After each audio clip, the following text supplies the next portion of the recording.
For today, I want to talk about, start from the basics with Google Ads, what they are, talk a little bit about keyword research, which is very important, to figure out what keywords do you want to target. But there's not only keywords that we're going to be using for Google Ads, there's other ways to target, which we'll talk about later. Talk a little bit about the different types of ads that you can run.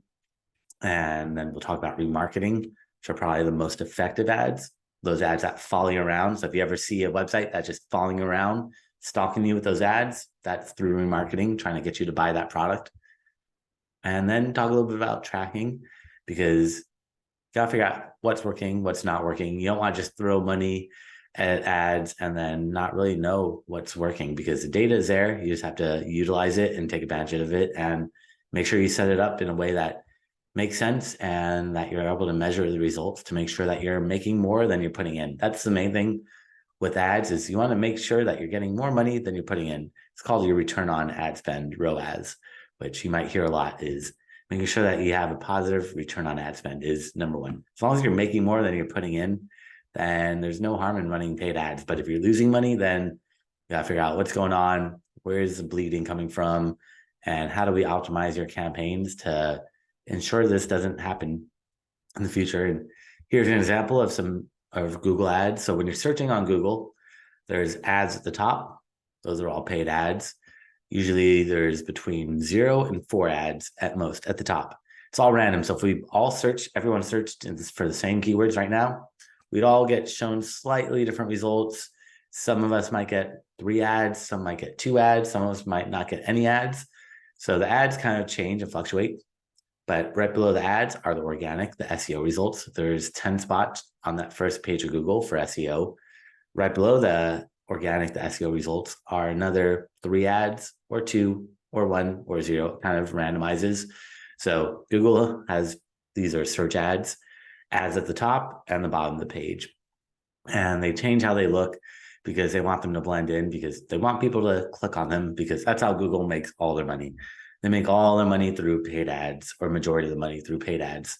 And they want you to run paid ads or click on these paid ads accidentally, because each click, the way it works, with search ads, is if you click on these ads, these companies are paying Google per click. It could be a couple cents per click, could be a couple dollars per click, could even be a couple $100 just for one click. It gets very expensive depending on the keywords you're targeting, but as long as you're making more than you're putting in, then it's okay. Like some of these expensive keywords might be for like insurance agency or car insurance, might be $100 a click, because these car insurance companies know they get you to sign up for car insurance.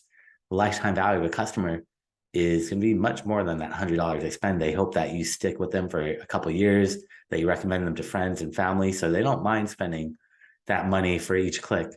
But as long as you're making more than you're putting in, then I would not worry too much about these ads. But with the Google ads, you sign up at ads.google.com. It's free to sign up. And I think they give out a coupon code for $500 or $50. It changes on free ad spend. So I would search, if you've never used Google ads, search for Google ads, sign up codes or coupon codes. And usually if you never use Google ads, they're going to give you some free money to play around with, which is really nice. And this gives you access to the Google Ads platform. And it's a pay-per-click advertising, PPC, but there's also different types of ads that they run. It was initially pay-per-click, so each click you pay, but there are so many different types of ads that I'll show you later on, all these different ones. And I did mention that if you sign up, if you're a new company to Google, you could sign up and get a free bonus in cash. But if you're a nonprofit, Google has this option where they'll give you, I forget the exact amount, but it's called the Google Grant Program. And if you're a nonprofit, you get maybe like $5,000 to $10,000 in free money each month. So if anyone is a nonprofit, I would check out the Google Ads Grant, which is an amazing program. And it is really nice that Google will give you that much money. It's really tough to get in, and they have a lot of requirements. But once you get in, you're just given a ton of free money for Google Ads that you can play around with and test. And the nice thing about Google Ads is it's intent-based advertising. There's lots of different ads out there, social media ads. A lot of people talk about them. They're going to be cheaper, like Facebook ads, Instagram, Twitter, well, maybe not LinkedIn, but most social media ads are pretty cheap. And the reason they're cheap is because it's not the same intent. So with Facebook ads, you could target people based off interests, but you can't target people that are searching directly. So let's say, for example, you're selling tennis shoes, like women's tennis shoes. On Facebook ads, you could target people saying, I want to target women, this age group, this income level that are interested in shoes. But you run your ads, you're targeting just a general population that you don't know if they're in market for shoes right now. You can't really tell if they're looking to buy shoes. You know, in the past, they were interested in shoes, and in the future they are, but are they at this moment? You don't really know. Whereas with Google, someone's searching for women's tennis shoes, they're actively looking. So there's intent behind that search to actually want to use and buy that product at that moment. So it's going to be a little bit more expensive with Google ads, but you get that buyer intent. Social media is really good for awareness, more upper funnel, like just spread the word, get your video, get your images out there so people see you all over the place. But in terms of sales, it doesn't perform as well as Google, but every business and every website is different. So you have to test and see what works best, because you never know until you try. With Google ads, as you'll see in a minute, there's a lot of different ads that we can run. And it's really just testing everything, kind of throwing everything against the wall and seeing what works, push more money into that, pull money away from what's not working, and optimize and test and continuously test, because there is no one solution for everyone. Every business is different. And if we're all selling tennis shoes, we're all going to have slightly different audiences and demographics and interests and ways that we brand ourselves that might work better on one platform versus another one. So test, test, test. That's the main thing with the ads, is never just set them up and leave them. You have to go in there and constantly be testing and optimizing. Otherwise, you're going to kind of be bleeding money away to these platforms. Like with all these platforms, you get to see who's clicking on your ads. You can see like maybe females 30 to 35 are clicking, but they're not converting, or they're not calling you up. Maybe you want to cut that audience out. Maybe females 40 to 45, they're clicking and they're calling you up or buying or whatever your conversion goal is. Let's push more money to that, because you're never really done. You have to constantly go in and optimize. And here is what Google Ads looks like. So if you sign up and create an account for Google Ads, it is a little overwhelming. They change the way it looks all the time, but initially you just want to kind of look at the data that they give you. They're going to give you some information about what's working, if you're running ads, how much you're spending, what clicks, your conversion rate, things like that. So we'll look through that later on. But for now, well, before you even start running ads, one of the more important starting points is figuring out what keywords do you want to target. Because if you're targeting the wrong type of keywords, you're going to kind of be bleeding money away on wasted clicks. And I see this all too often where people set up ads, but they don't set up the right types of keywords, because keywords are very, very important. There's a lot of different types of keywords that you can put out there. And if you put the wrong ones out there, it's just going to suck through your budget really quickly and show you for irrelevant searches that you don't really want to target. So keyword research strategies. First off, you want to really just try to make a list of keywords that you think people would be searching for. So take a step back as the owner of a business, because it's a little tough when you own a business. You kind of just think that people are going to search for you with just kind of whatever keywords that you have imprinted in your mind. But you have to really just make a list of as many keywords as possible. And we're going to use tools that will then show us how many people search for those keywords. But first, let's make a list.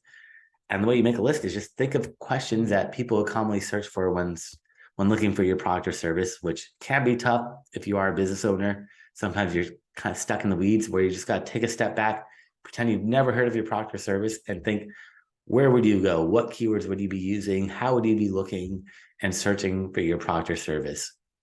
It's very, very important to just take that step back and then search on Google for your keywords. You can just search around Google and see what other people are using for the ads. So you can see the ads at the top of Google and the bottom.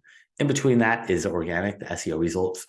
And keywords for SEO and for Google ads are different. There's going to be some overlap, but they are very different.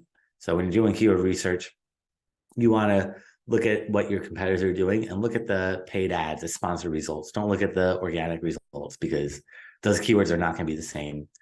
And definitely look at your competitors, just like I was saying. Look at what other people are using, because they've probably done all the research for you and you can kind of look at what they've done and get ideas. Don't copy them verbatim. We still want to double and triple check all these keywords using tools that I'll show you in a minute. But looking at your competitors is going to help you save a lot of time because they've already done the initial research for you. And there's lots of different keyword types out there. There's keywords, and then there are also negative keywords. And negative keywords are actually probably more important than keywords. What is a negative keyword? A negative keyword is saying, I don't want to show up for this. So let's say, well, in general, you make a list of keywords that you don't want to appear for, like free. You probably don't want to be giving out free or coupon code, or it's different for every business. So it's not really one size fits all, but you want to think of like keywords that you don't want to show up for, like reviews or discount or cheap or broken or used, stuff like that, where you probably don't want to rank for those unless you are selling used products, then that's fine. But in general, if you're selling like whatever products are here, if you're selling water bottles and they're new, you don't want to rank for the word used or cheap or bad. So those are where you'd make these what are called negative keywords. And you want to try to, there's tools out there or websites that will give you lists of commonly used negative keywords where you just kind of pick and choose and find ones that are going to be wasting money. Because if you don't put these negative keywords in there, Google's going to show you for keywords that are related to what you're doing. So if you're selling water bottles and you put in there is your keyword water bottles, Google might show you for free water bottles. And you're like, hold on, Google, I don't want to rank for free water bottles because people searching for the free water bottles, they don't want to spend money on these water bottles. So I want to rank for keywords that aren't related to free. So putting that negative keyword in there is going to tell Google, all right, never show you for any time someone puts the word free with water bottles or water bottles that are free or whatever it is, that variation of that. And when you're also doing keywords, there's 3 different match types. There's broad, phrase, and exact match. And these can get a little confusing, but essentially broad match keywords are keywords where you just say, I want to rank for the word water bottles. And Google's going to show you for anything related to water bottles. It could be bottles for water. It could be the word water. It could be the word bottles. This is a broad match keyword where you just put the word water bottles in there.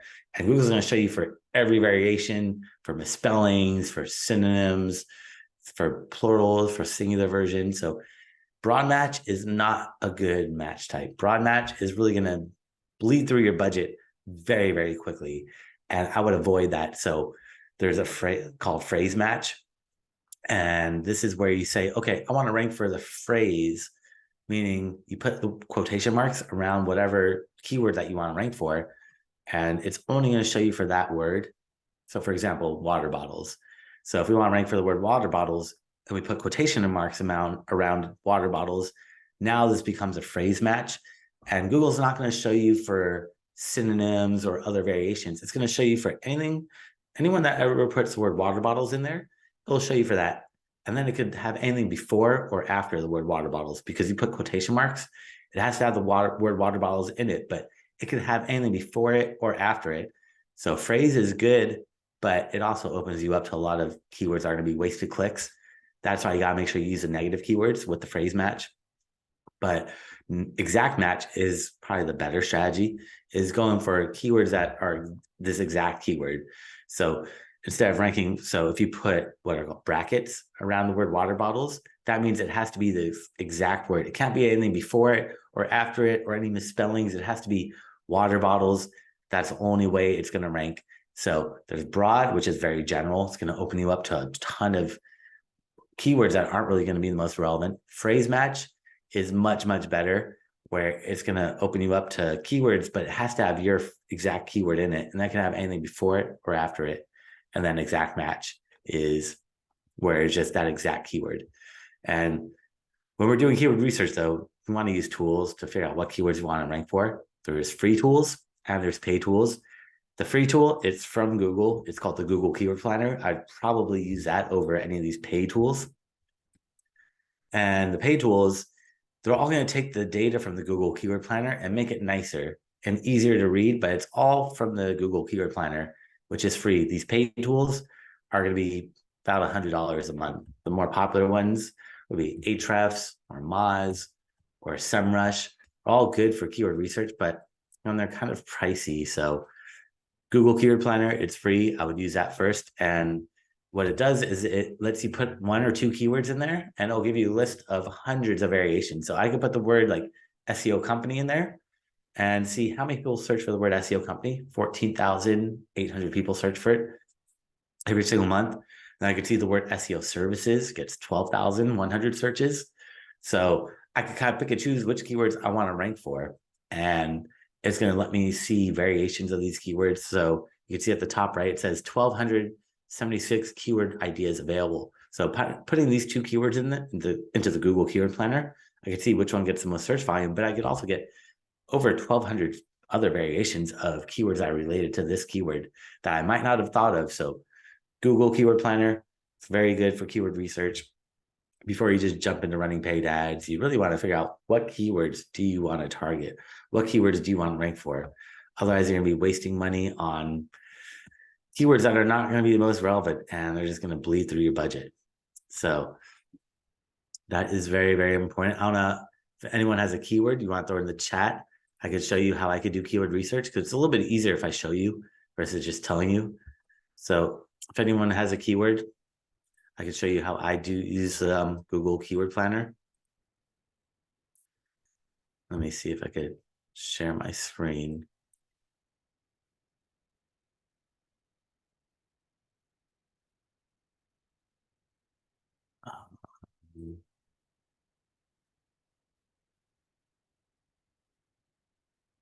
Yeah, so I think you should be able to see my screen. So if I just go to Google and type in Keyword Planner into Google, then skip over the ads. So you can see sponsored are these paid ads. So there's 1, 2, 3, 4 sponsored ads. And then you can see the organic results are here.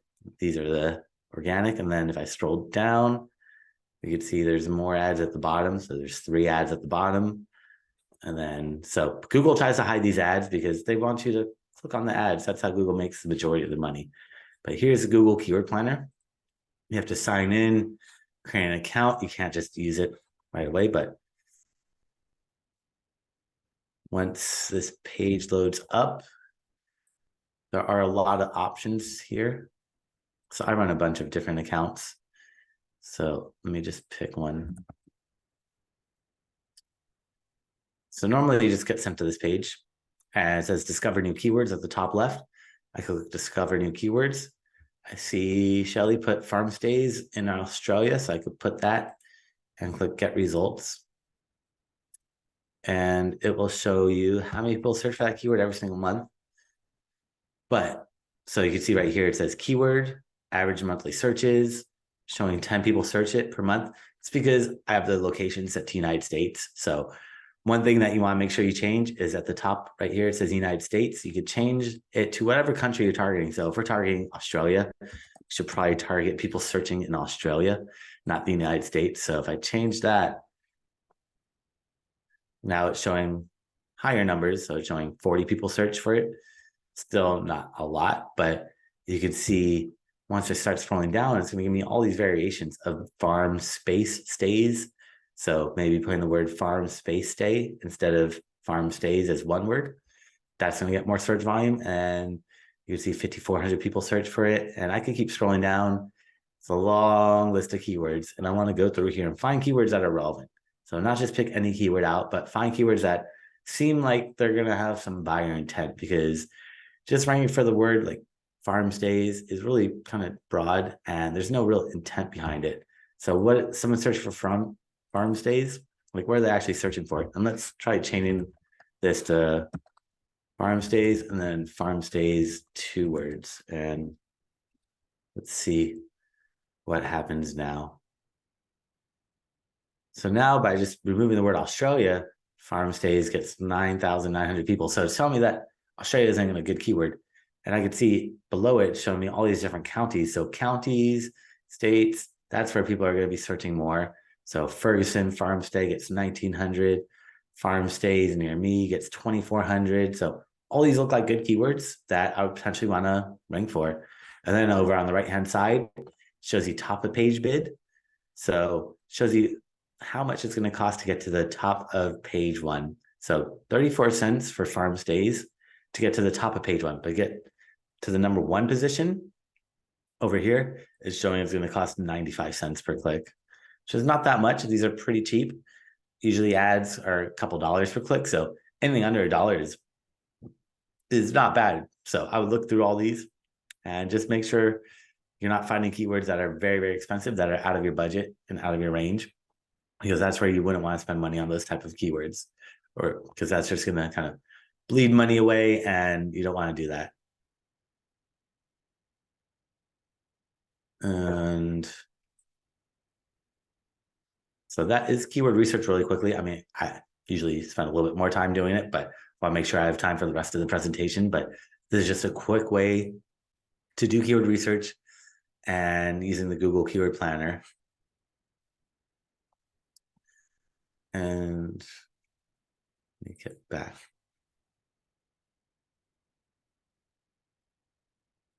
Sorry, let me get back. I see a question coming in, and someone has said, you recommend using phrase match instead of broad match, but Google is pushing for broad plus smart bidding as they are using more or machine learning. What are your thoughts?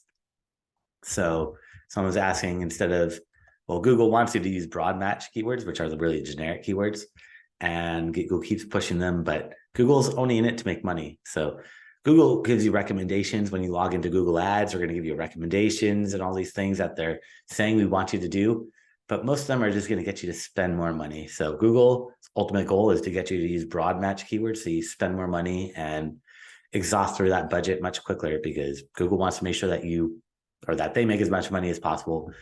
And they're not really in it to make sure that you get the most conversions or sales. They want you to get some conversions, but the ultimate goal is to get you to spend your budget as quickly as possible so you keep spending more money. And there's lots of different ads in Google Ads. So when you're using Google Ads, there are so many different types of ads. So when you sign up for Google Ads, there is normal search ads, which everyone is seeing. When you search on Google, those text ads that we just looked at, those are search ads. Those are the most common types of ads.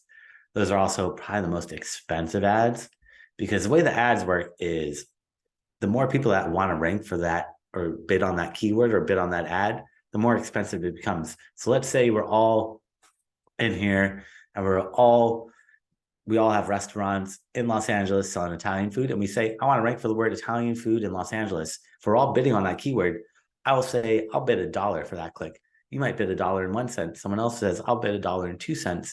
And someone else says, I'll bid $1.03. And over 20 plus years of Google being around, those search ads have gotten very, very expensive the more they've been bid up. So it's very expensive. There's not much of a barrier of entry. All you need is a website to run these search ads. So those are going to be very expensive. They're good, but it's with the SEO, with the ads, it's all about testing and throwing everything at Google Ads and seeing what works, what's going to get me the most conversions for the cheapest cost. And search ads will definitely get you conversions, but they might be a little bit more expensive than some of these other ad types. Other popular ad types would be display ads. So banner ads. Anywhere you go on the internet, if you see banner ads on these websites like New York Times, LA Times, Forbes, Fox, CNN, it doesn't matter what website, if you see banner ads on them, 99% of the time, it's going to be through Google Ads, through the Google Ad Display Network. So running ads, banner ads on Google or properties that Google's partnered with will get you pretty much on any website on the internet that runs banner ads. If you go through Google, you'll show your ads on it, except for social media. Google can't show banner ads on Facebook and Instagram and those platforms. But other than that, any website, banner ads are on it. It's going to be powered, or majority of the time, it's going to be powered through Google Display Network. So banner ads could be a little bit cheaper. And the reason is because you have to create banners. Most people don't want to create banners. It takes time to create these banners. They don't know how to create the banners. There's all these different sizes. So it's a little overwhelming for people at times. And also, you have to think, how many people even click on these banners? You've probably seen banner ads all the time. Probably don't click on them that often, but you see it. So it keeps you top of mind. And the way these are usually bid on is CPMs, so cost per million or cost per impression. So you usually say, all right, for 1,000 people that saw my ad, I'll spend $8 for every 1,000 people, or $10 for 1,000 people. So it's a little bit different. You could bid per click on these banner ads, but most people don't click on these ads. Most people see them, so it keeps you top of mind, and it's really good for awareness, kind of upper funnel, just showing you everywhere. So anywhere anyone goes, your banner ads could just follow them around. And with the banner ads, I would test out different banner sizes. Well, with all these, you want tests also. You want to just make one text ad or one display ad. You want to make different banner ads that are different text on it, different call to actions, different colors, because there is no perfect ad. You want to A/B test everything. You want to create some ads, run them, see what works, push more into that, pull money away from what's not working, and then test again, and then test again, and constantly be testing. You never really want to stop testing with these ads, because really there is no perfect ad. It's just whatever works, then you want to test against that to see what else could work. And now there's also, it's called demand gen. It used to be called discovery ads. Google changes the words up a lot. So discovery or demand gen, these are ads that are going to be shown on like Gmail or YouTube or in Google Discovery, this new Explore feed that they have. So these ads, demand gen, you don't get too much control with where they get shown, but they do work pretty well. And I would kind of test them all out. You never know what's going to work. So with these demand gen ads, I run them and they seem to convert pretty well at a lower cost than search ads would run for me. I do SEO and Google ads and social media. So my cost per click for my search ads is like $10 a click. So it's very expensive, but these demand gen ads are much cheaper and get me more visibility and exposure for a cheaper cost. So I would test them out, play around with them as well. They're a little bit cheaper than search ads because you have to create banners and you don't get as much control. So they're going to reduce the cost. Not as many people use them yet. They're also newer, so they haven't been bid up like the search ads. YouTube is owned by Google, and Google promotes YouTube a lot, and they really push YouTube a lot. And everything has been really going to video nowadays. If you look at social media, all social media is primarily videos nowadays. There's still imagery and text posts, but most of it is videos. Everything is really shifting to video. So I would jump on videos sooner than later. It's a little bit tougher. A lot of people don't want to get behind the camera and film themselves, but doing a YouTube video, recording yourself really puts a face behind the company, personalizes things, and really just adds that, it puts a face behind the company. It builds that trust up, because now instead of just being a website, you're actually a person that people can relate with, and it just really personalizes things so much more.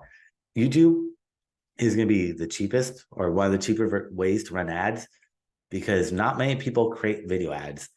It's a lot tougher to create a video ad than it is just to make a text ad. So YouTube video ads, the nice thing about them is you actually get 30 seconds free ad space from YouTube. So if somebody watches your YouTube video ad for 29 seconds and then skips it, you don't pay a penny. After 30 seconds, then you pay like 10 cents a view. So it's really cheap. And again, you get that free exposure. So if somebody watches your video for 29 seconds and then skips it, they still heard you talking for 29 seconds for free. So you're getting free advertising space with YouTube. It is a little bit tougher. You have to hook people within the first like 3 to 5 seconds. Otherwise, someone's going to skip that video ad. But if you make a good video that hooks people, the main thing with the YouTube videos is you got to hook people within the first 5 seconds. Then you talk about the benefits of your product or service. Then you introduce yourself. And then you have a call to action. That's kind of the way the script goes, is hook, benefits, introduce yourself, and then call to action. If you do those 4 things, that's going to make a good YouTube video that resonates with people. And a lot of people get worried, but I'd say nowadays with your cell phones, most cell phones, the cameras are really good. And if you just take that video and record yourself, you'll see it's going to work really, really well. It's going to be very effective. It's going to be a cheap ad. That's something you don't have to make it a whole commercial and do that whole production thing. You can do that if you want, but nowadays it's really not necessary, and it's more personable just to have that phone right there, holding it up and talking to your audience and just letting them know who you are, why you've experienced, what your experience is, why you can help them out, what your benefits are by using your product or service, things like that. And then there's some other ones. So the ones on the left are the more popular ones that I would recommend. The ones on the right, these are newer, and not the best. So shopping, well, shopping's been around for a while, but shopping ads are if you're e-commerce. So if you don't have a physical product, you can't do shopping ads. But if you sell products on your website, then you can do shopping ads. And shopping ads are going to be the best for an e-commerce business, because shopping ads are those ads when you search on Google, you see ads at the very top with those products. You see the product image, you see pricing there. So you're not going to get people clicking on your ad, not knowing what the cost is, or not knowing what the color, what it looks like. You're going to see all that right there. So shopping ads are very effective, and they're cheap too. And that's the nice thing, is they're really, really cheap. With the product ads or the shopping ads, you have to add your Google or add your products to your website. Then you have to sign up for an account at Google Merchant Center. So Google Merchant Center is a way to show your products to Google Ads. You create an account on Google Merchant Center, submit your products there, and then you can run paid ads on your products. But if you don't submit through Google Merchant Center, you're not going to be able to run those paid ads. And Merchant Center will also show you in the organic, the SEO results. So you're going to get some free traffic out of it just by submitting your products to Merchant Center. And then if you want to run paid ads, you could set those paid ads up after you've submitted them to Merchant Center. And Merchant Center is very cheap. It is, or I mean, Google shopping ads are very cheap, and they work really well because the image is there, the price is there. So you're not going to get any wasted clicks on that.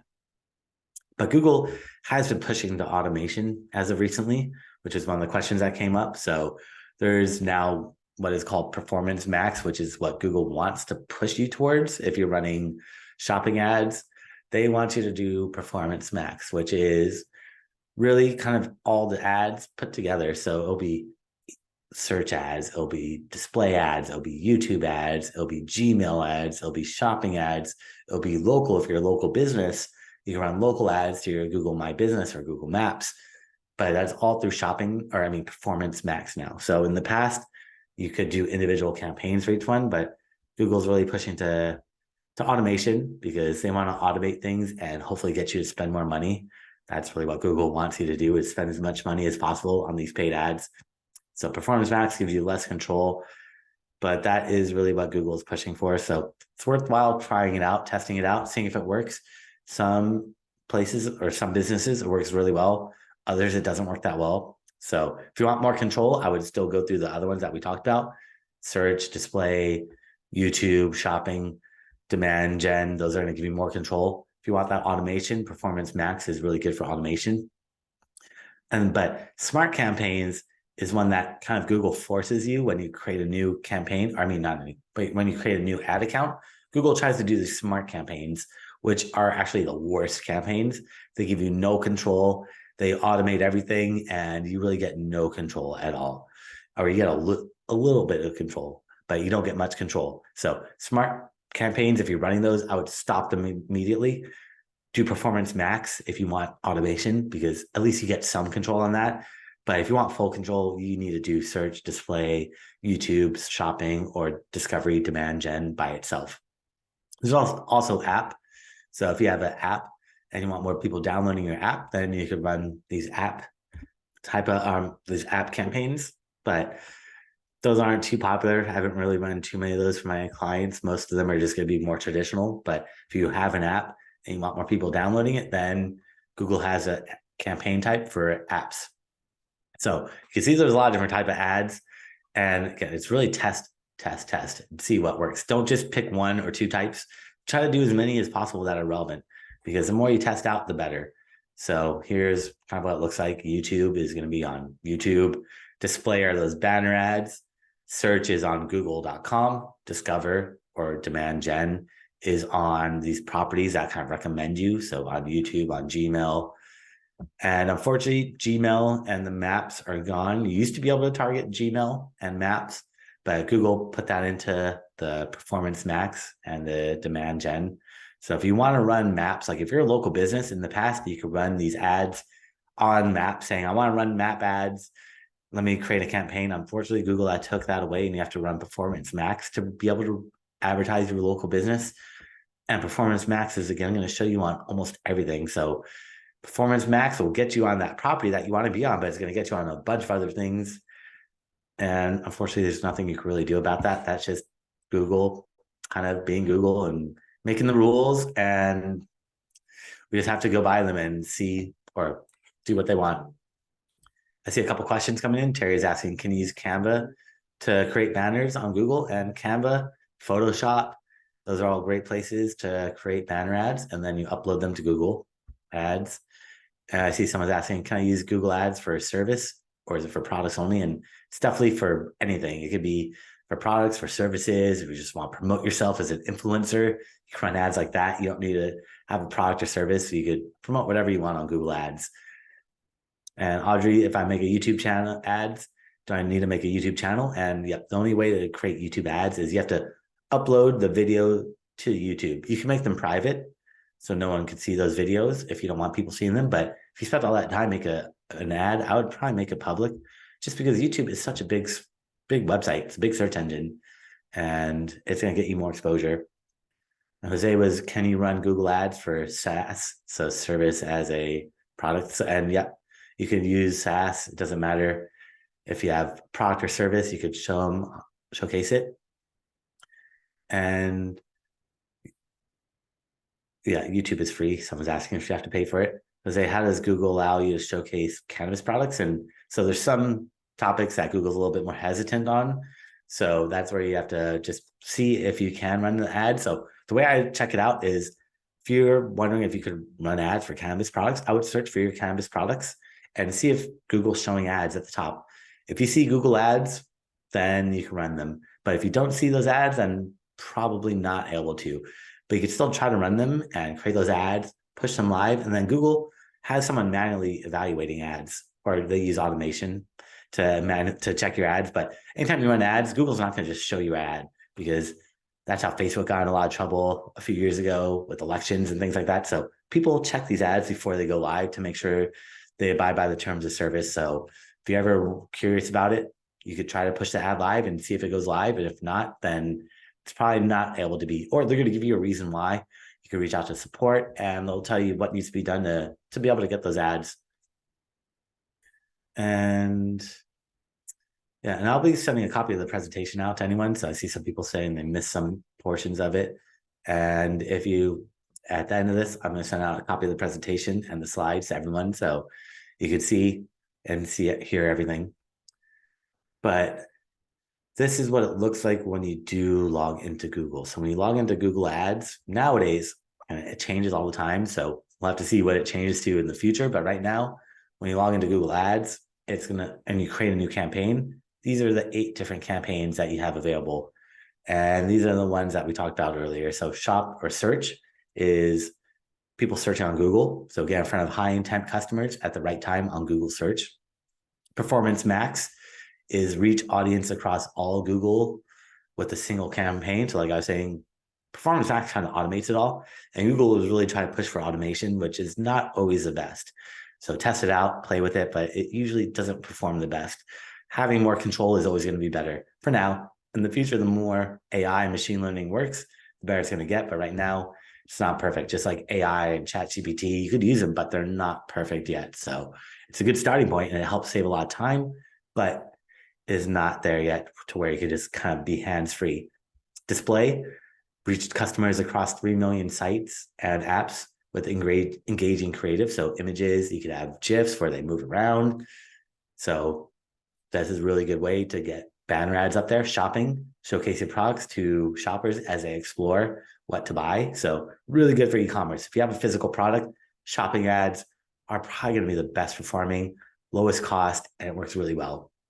Video, reach viewers on YouTube and get conversions. So if you want that free 30 seconds ad space, YouTube works well for products, services. Doesn't really matter which type of business you are. It works pretty much well for any type of business. Apps, drive downloads and grow your engagement for your app. So if you have an app, that's how you get more exposure. Smart campaigns, which I would probably avoid them. Reach customers with a one-stop solution built for small businesses. And this really is the worst type of ad. And it's going to automate everything and you don't really get any control. And it's just going to bleed money. Don't run these smart. If you want automation, Performance Max, it's much better than these smart campaigns. Demand gen used to be discovery ads. They recently changed a few, I think actually a couple of weeks ago. And this is going to run ads on YouTube, Gmail, Discovery, and some other Explore products. And these are not bad. You don't get much control on them, but it does seem to work pretty well. So I would play around with it, test it. You never know until you test if it works well or not. And then there's, well, remarketing, which is the most effective type of ad. That remarketing are these ads that follow you around. So I don't know if you've ever been on a website and you look at a product or look at a website and you see all of a sudden anywhere you go, these ads follow you around everywhere. That's through remarketing. So let's say you look at a product on Amazon and you don't buy it. Then Amazon can say, let me target you with these product ads and let me show you this product everywhere you go to hopefully get you to buy. Or you can even take it one step further. If you added a product to your shopping cart but didn't check out, these are called cart abandoners, where you have the product in your shopping cart but you didn't buy it. I definitely want to follow you around because you were that close to making that purchase.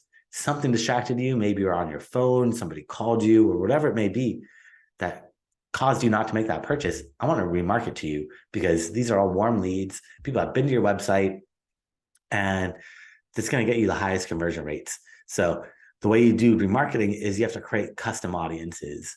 And this is where you go into Google Ads.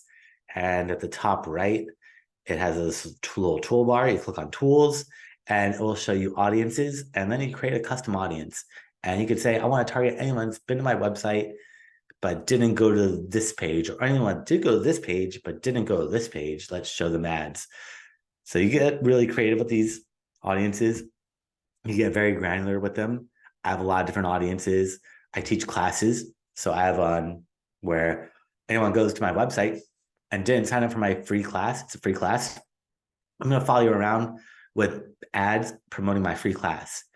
After you go to my free class, I offer a free consultation. So anyone goes to my free class but doesn't go to my free consultation, I'm going to follow them around with my free consultation offer because they've seen my class, they know who I am. Maybe they want my consultation. So anyone that's then signed up for my free consultation but hasn't become a client, then I could show them ads about like testimonials, reviews, case studies. So you make different ads for different audiences. You never want to just set one audience up. Every audience is going to be different. So you want to set up audiences to different stages to where they are and at your buying cycle in your funnel to make sure that these ads resonate with people. And you can do a lot with these audiences, with custom audiences, and really hyper target and get very, very granular with your audiences. And I recommend remarketing to everyone, anyone that has a website. If you're not remarketing, you're just losing out on so many visitors because unfortunately, half the people that come to your website are going to hit that back button. It's called the bounce rate. And this is just a normal website. Over half the people that come to a normal website are going to hit that back button. So how do you keep yourself top of mind? Remarketing is really, really, really effective. It's warm leads. It's not cold outreach. These are all people that have been to your website. They're slightly familiar with you. Something distracted them and got them to hit that back button or close their browser, or maybe they were at work and they had to shut the browser, or they had some free time while they were just killing some time. They're on the internet and then all of a sudden they had a meeting they had to jump to and they forgot about who your website is. This is going to really keep people keeping you top of mind and it gets you high conversion rates. So this is what it looks like. Someone comes to your website, or there's a visitor, then there's your website. So the visitor goes to your website, the visitor leaves your website, but now they see your ad on other websites and it keeps them hopefully to want to come back to your website. So remarketing you could do with banner ads, which you probably see everywhere. If you go to websites and you don't buy that product or service, you'll see those banner ads following around. That's remarketing. I do that for myself and all my clients. So first thing I ever do with the paid ads is remarketing through banner ads, because you don't click on those banner ads, but you're going to see me everywhere you go. And you're like, wow, I see Brandon everywhere. His company must be huge. He's everywhere I go. It doesn't matter what website you go to, you're going to see my banner ads. It works really, really well. And then I could do that with YouTube. So anytime you go to my website and then you don't do that conversion action, if you go on YouTube, my banner ad will pop up on YouTube, keep myself top of mind. And these remarketing ads, I run on every platform. I run them on Facebook, on LinkedIn, on Twitter, on Instagram, on Google Banner, Google Display, or that is Google Display, on YouTube. You can even run them through that discovery or demand gen. So anywhere your visitors go, they're going to see you. It's going to keep you top of mind. And if you go to my website, you'll see the same thing is going to happen. That you're going to see my banner ads everywhere you go for the next, usually a year and a half, because with Mine, it's a long buying cycle. People don't just sign up for SEO or Google Ads. It takes time for them to want to trust and use the service. So if you're selling like, I don't know, like pens, then you could probably remarket to them for like a week, because how often are they going to need new pens? Or maybe after they bought some pens off you, 6 months later, they're going to probably need some new pens. Let me run some remarketing ads to people that have purchased 6 months later. So you can really customize these ads and get very, very, very granular. But the most important thing is tracking everything, because if you're not tracking, you're not going to know what's working and what's not working. And we want to do conversion tracking. So tracking sales, leads, phone calls. You can make a conversion whatever you want. You could have a conversion be if someone clicks on this button, count that as a conversion. So you can set up whatever goals you want for conversions in Google Ads. You can also set them up in Google Analytics. So Google Ads is great, but Google Analytics is going to show you a little bit more details. So I would set up both. And you want to check to make sure that they're all tracking properly. You don't want to have inconsistencies. So if you're an e-commerce website and you see that you got 10 sales last or yesterday, but in Google Ads, it shows that you got 50 sales, something's off and it's overcounting. And this is where you just got to go into the conversions and into conversion tracking and make sure it's set up properly. I don't really have time to show you all that because it takes a lot of time. It's very, very tedious. Once it's set up, you're done. But it is very important to make sure your conversions are tracking properly, because this is going to let you make statistically informed decisions about what's working, what's not working, and how to just make sure you maximize conversions and ROAS. Because if you're not checking and optimizing your campaigns, you're unfortunately going to be bleeding money away to all these platforms. You have to test and test and test. And with conversion tracking, you can see, okay, like I said earlier, like maybe males 30 to 35 are clicking on your ads, but they're not converting, cut them out. Maybe males 40 to 45, they're clicking and they're buying, or they're calling you, or they're emailing you, whatever that conversion goal is. Let's push more money to that. So initially with the paid ads, you want to spend a lot of money initially to test as many audiences. And after a few months, you could look at the data and then pull back saying, all right, I could cut out half these budgets because half these clicks are just wasted. They're not converting. Let me cut out anyone that's not converting and push more money to the people that are converting. But you want to do that after you test. You don't want to just cut out a bunch of audiences and demographics without testing. I mean, maybe, like if you're selling women's shoes, you want to cut men out, but maybe men are buying it for gifts. So you might want to create an audience for gift giving of women's shoes or whatever it may be, but you don't want to test or cut them out initially. And with Google Ads, you could set up audiences or demographics of males and females, of parents, non-parents. You could do income levels. So you could say, all right, I want to only target high income levels or medium or low income levels. And you could do age groups. So you get a lot of targeting with Google Ads. And I would just play around with as much as you can. And this is where you go for the conversions. So when you log into Google Ads at the top right, it says tools and settings. You click on conversions, and that's under measurement. If you look on the left-hand side, it says shared library and audience manager. And that is where you set up the audiences for remarketing and all these custom audiences that we talked about a little bit earlier. So shared library audiences, or audience manager for setting up remarketing, and measurement conversions for setting up conversions. And there's a lot of other stuff in here. Most of the stuff I don't really use, but you can see on the left-hand side, the keyword planner. So under planning, the keyword planner, that was a Google keyword planner that we used earlier today for keyword research. So you can look at all this stuff, play around with it, and get ideas. You can see under shared library, it says negative search or negative keyword lists. So like I was talking about at the very beginning, negative keywords are probably more important than keywords, so you don't bleed money out. That's where you can make lists of negative keywords. So there's a lot of stuff in here, and I just don't have time to go over everything today, but I do other classes with Score that I'll do in the future that go more in depth to these topics. But for today, I just want to give you more of a higher level strategy of different types of ads and campaigns that you can run. And for everyone that made it to the end, I appreciate it. Thanks for sticking around. I know a bunch of questions came in, so I'll jump to the chat and the Q&A. But if you made it to the end, if you want to go to my website at SEOoptimizers.com, that's SEOoptimizers.com/gift. I have a gift for everyone, so I'll put that in the chat as well. It's SEOoptimizers.com/gift. And then, let me go through all the questions. If I missed any questions, you could throw in the chat. I'll put my email as well. Just in case you want to email me in the future, it's Brandon@SEOoptimizers.com. And I am happy to try to help out as much as possible. But let me try to go through the questions because I feel like I might have missed a lot of questions and want to make sure I got to everyone. So, Danisha, what was the hook? Or when you create a YouTube video, what were the 4 things? So when you create a YouTube video, you want to hook them, then talk about the benefits, then introduce yourself, and then have a call to action.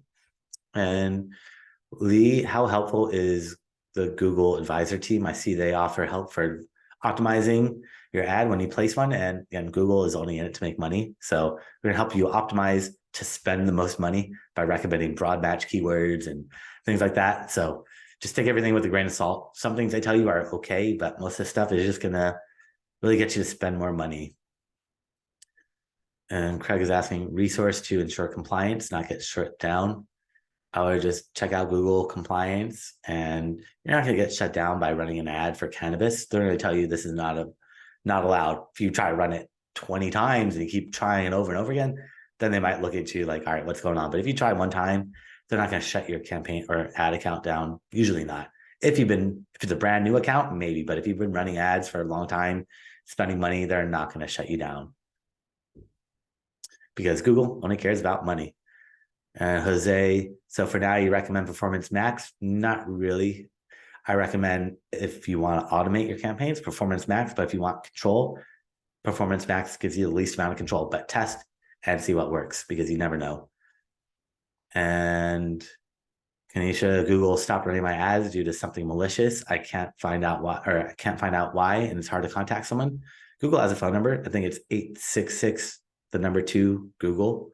So 866, the number 2, and then GOOGLE. I'm pretty sure. You might want to double check, but if you just search or call that number up, 866 to Google. And if you have an ad account, they'll help you out. If you're not running ads, they're not going to help you out, unfortunately, but that's the only way you can get in touch with Google. And can I advertise a caregiving service? Yep, you could definitely advertise that. Blake, I have a $500 ad offer. How do I know? Do you know if I have 500, or how do I know if I spent it? I would just reach out to Google if you want to double check. But if you got a $500 ad voucher, which they give out to new signups, so anytime you sign up, if you ever have a new account for Google Ads, they'll give you $500 for free, which is pretty nice. And Arturo, do you have a resource to learn more about creating custom audiences? And if you go to my website, I have videos that go in depth about that at SEOoptimizers.com. Or if you go to my YouTube channel, search my name, Brandon Leibowitz, you will find that there. And Jessica, do the ads follow you around by their IP address? And it's usually with cookies. I'm not exactly sure how it works, but somehow they're able to track you, and it works really, really well. Danisha, how do you see who visits your website? Google Analytics. If you're not tracking, you need to set up some tracking, because if not, you're really not going to know what's working and what's not working. And analytics is free, and it will help you out so much. And does Google keep track of the newer visitors after you set up your targeting ads? And yeah, Google keeps track of all that information when they sign up, when they've been to your website. Regina, do you tailor your retargeting ads, your assets, your call to action to the channels where they will show? And yes, you want to customize it. You don't want to just, what works on Facebook isn't going to work on Google, and vice versa. It might work, but it's probably not the best. So you might want to try it out, test it out, and then personalize it a little bit more if needed. Regina, is there an option for retargeting if your website doesn't receive enough visitors? So you have to have, I forgot what the minimum is. I think you have to have like 500 or 1,000 visitors before you can retarget. So if you're not getting traffic, then you need to start promoting your website on social media, on email, maybe run some paid ads to get traffic to your website. That's also another way to get you to that threshold, is spend enough money on paid ads that you hit that threshold of 1,000 visitors.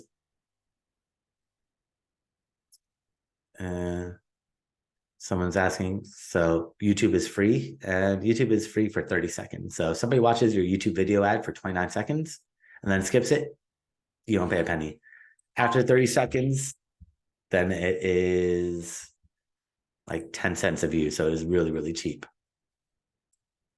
And I think that is all the questions I see in the chat. I'm not sure if I missed anyone. So if I did miss anyone, you can email me again at Brandon@SEOoptimizers.com. And this is a link to the chat. So I see the Q&A. I'm not sure if I missed any questions in there. A lot of them look like they're the same. So if you did have a question that I missed, if you want to throw it in the chat. So Zay is asking if my video is only 25 seconds, do I pay for it? So I would make a video that's longer, over 30 seconds, because it doesn't matter how long the video is. If it's 30 seconds or 3 minutes, you still pay the same price. And I see there's a typo in my email. So let me put that SEOoptimizers.com. And then Orlando, what's a good amount of money to start an ad? Usually a couple thousand a month is a good starting point. The more you can put in, the more you can test and optimize, but there's no perfect amount. You can put 50 bucks in a month. You can put 100 a month in. You can put 10,000 a month in. It's really whatever you're comfortable with, but the more you put in, the more you're going to be able to test, optimize, and then scale from that. That's the biggest thing.